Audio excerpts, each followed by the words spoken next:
Oh Lord, it's good to be here with you. Imagine this. You're talking to someone at a party. Maybe it's a friend of a friend, and the conversation is going fine. You're nodding. They're nodding. Everything seems cool. Then all of a sudden, boom, silence. Not the comfortable kind, but the kind where you can literally feel your soul leaving your body. You scramble for something to say, anything, and what comes out is so painfully awkward that you just murdered that conversation in cold blood. Have you ever felt that? Because I used to feel it all the time, and it absolutely sucked. I want to tell you about the worst conversation disaster I ever had, because it taught me everything. I was at this networking event, trying to be all professional and impressive, right?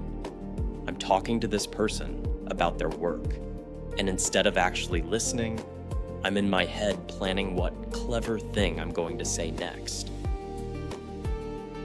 They mention they haven't been sleeping well because of stress, and you know what my genius brain decided to contribute?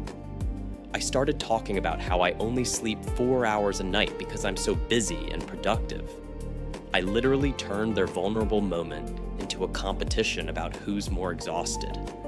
The look on their face, man, it was like I just slapped them with a cold fish. They excused themselves to get a drink and never came back.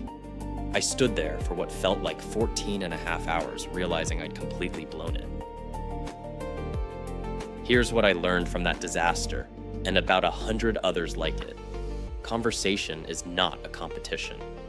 I know that sounds obvious now, but back then, I was so anxious about looking good, about saying the right thing, about being interesting, that I completely missed the entire point of talking to another human being. I used to be a social misfit, genuinely awful with people. And I thought the solution was to memorize conversation techniques and tips from all that crap online that lists 10 or 15 different mistakes to avoid. Spoiler alert, it doesn't work. Now, before we go any further, I want you to do something for me. Hit that subscribe button for Confident Connection Lab, because we're about to dive deep into this stuff. And trust me, you're going to want to come back for more. This isn't just another channel telling you to smile more or make eye contact. We're gonna rebuild how you think about human connection from the ground up. And hey, while you're here, drop a comment and tell me where you're watching this from. Because honestly, knowing that people all over the world are struggling with this same stuff makes me feel less alone in my past social disasters. So what actually changed everything for me? I discovered something that sounds almost too simple to work, but I swear on everything it's the key. It's not about what you say, it's about the attitude you bring to the conversation. Intent matters more than technique. When I stopped trying to impress people and started actually caring about what they were saying, when I stopped treating conversations like performances and started treating them like genuine exchanges, everything shifted. I'm talking night and day difference. People started wanting to talk to me instead of escaping to the bathroom. The framework I'm about to share with you in the next parts isn't some generic list of do's and don'ts. It's a complete mindset shift that changed not just my conversations, but honestly, my entire life. Because here's the thing, when you learn to connect with people authentically, when you stop being so terrified of awkward moments and start embracing them as part of being human, you become magnetic.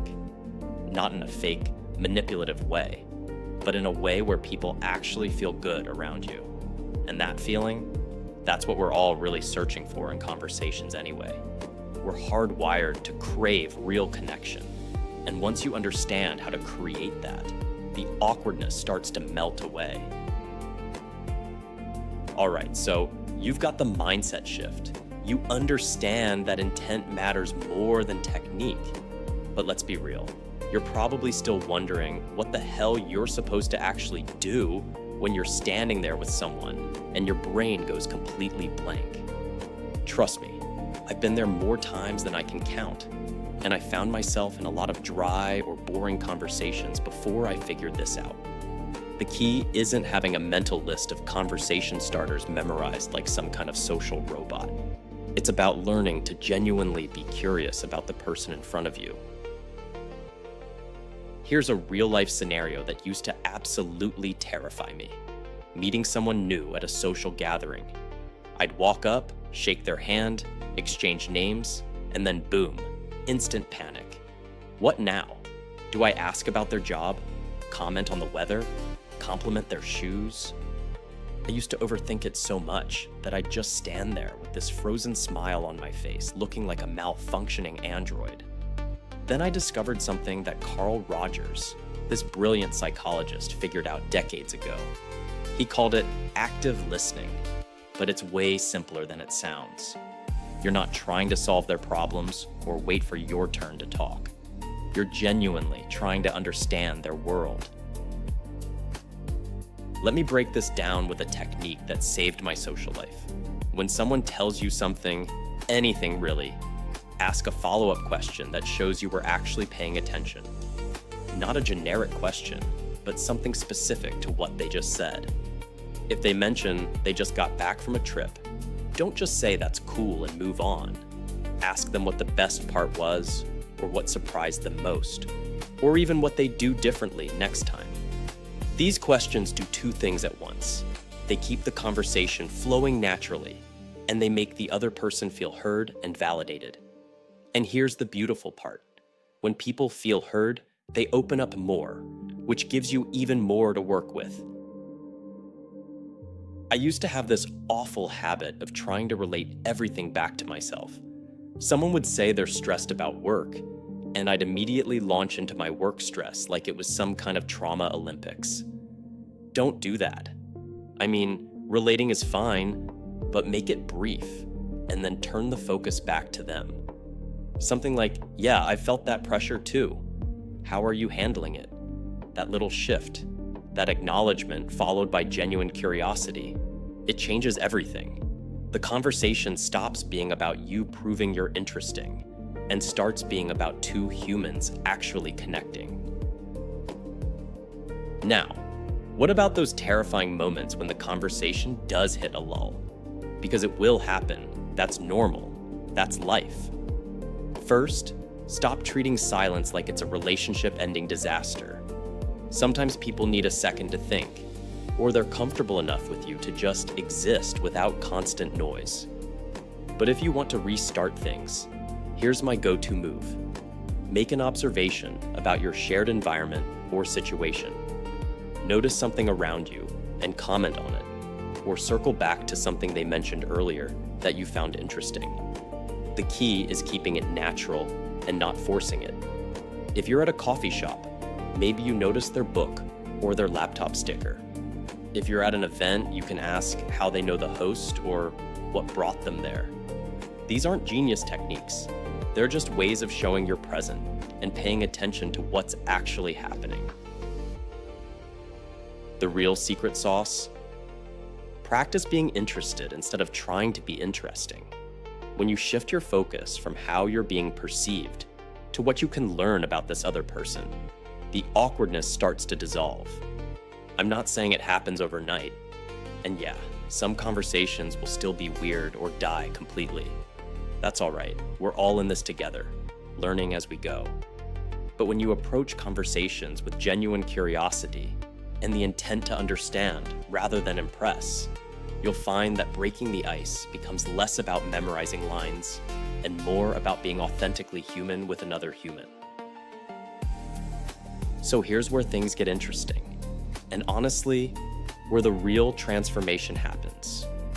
You've got the mindset, you've got the techniques, but now we need to talk about what separates someone who just survives conversations from someone who people actually want to be around. And I'm going to be straight with you.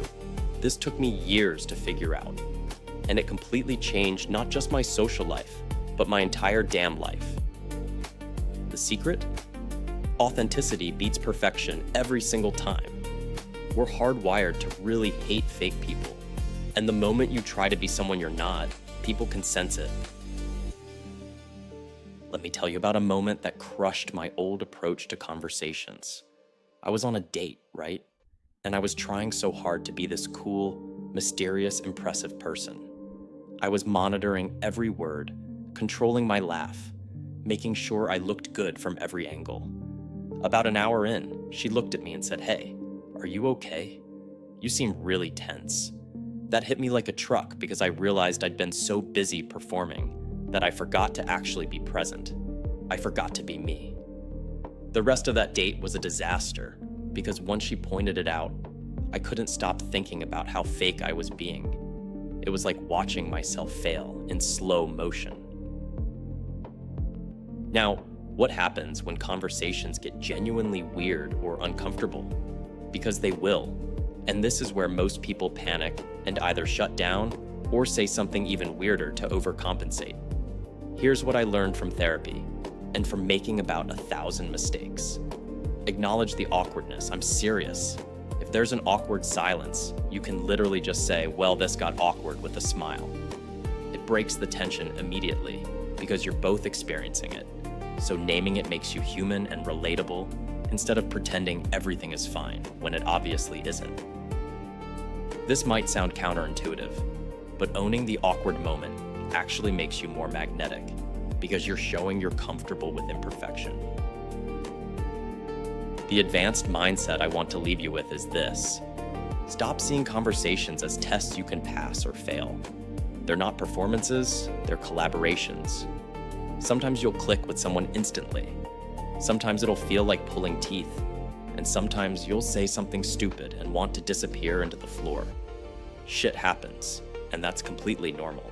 The people worth knowing are the ones who appreciate your authentic self, awkwardness and all. When I finally accepted this, when I stopped trying to control every interaction and started just showing up as myself, curious and imperfect, everything changed. I started forming real connections instead of surface-level exchanges. Here's something that'll blow your mind. The same techniques that make you better at conversations make you better at life. Active listening helps in relationships. Genuine curiosity helps in your career. Embracing awkwardness helps with anxiety. All of these things interconnect. And when you start practicing them, you'll notice life just feels better. Not perfect, not always easy, but more genuine and fulfilling. I went from being that anxious, lonely person who dreaded social situations to someone who genuinely enjoys connecting with people. And if I can do it, starting from being a complete social disaster, trust me, you can too. Before we wrap this up, if this video helped you see conversation differently, hit that subscribe button for Confident Connection Lab. We're building a community of people who are done with feeling anxious about social situations and ready to actually connect with others. Thanks for sticking with me through this journey, my friend. Now go out there and have some real conversations without losing your mind over them.